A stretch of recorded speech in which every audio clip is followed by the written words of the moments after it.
Mengenal sosok AKP Bambang Siddiq Ahmadi dan Kompol Wahyu Setio Pranoto, dua polisi terdakwa tragedi Kanjuruhan divonis bebas.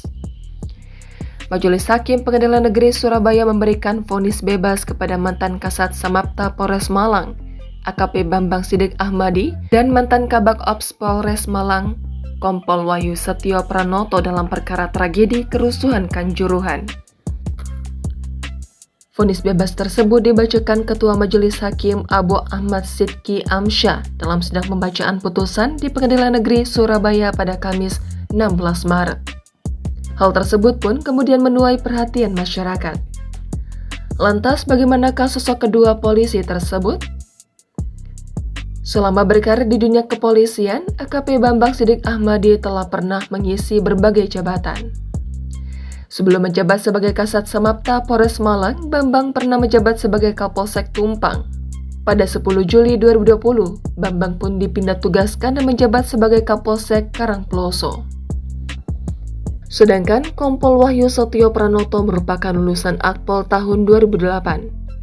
Sebelum berdinas di Polres Malang, Wahyu pernah bertugas sebagai Pamen Polda Jawa Timur, Kasat Reskrim Polres Ogan Komering Ulu, Polda Sumsel. Wahyu juga pernah menjadi Kasat Reskrim Polres Musirawas, Polda Sumsel, dan Kasat Pinmas Polres Musi Banyuasin, Polda Sumsel. Lalu pada 14 Juli 2022, Wahyu resmi dilantik menjadi Kabak Ops Polres Malang. Hari ini, Kamis 16 Maret, Majelis Hakim Pengadilan Negeri Surabaya membacakan vonis terhadap 3 polisi terdakwa tragedi Kanjuruhan pada 1 Oktober 2022 yang menewaskan ratusan jiwa. Dua di antara mereka, yakni Kompol Wahyu Setio Pranoto dan AKP Bambang Siddiq Ahmadi divonis bebas.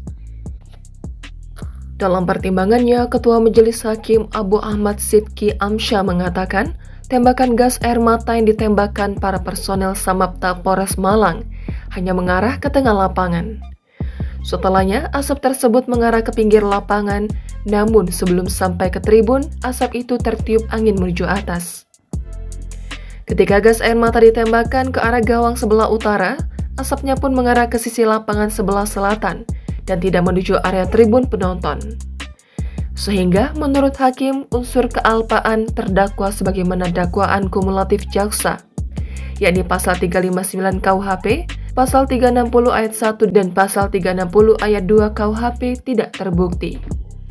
Atas hasil vonis yang dibacakan hakim kepada Bambang Siddiq ini pun mendapat reaksi dari para anggota keluarga korban tragedi Kanjuruhan.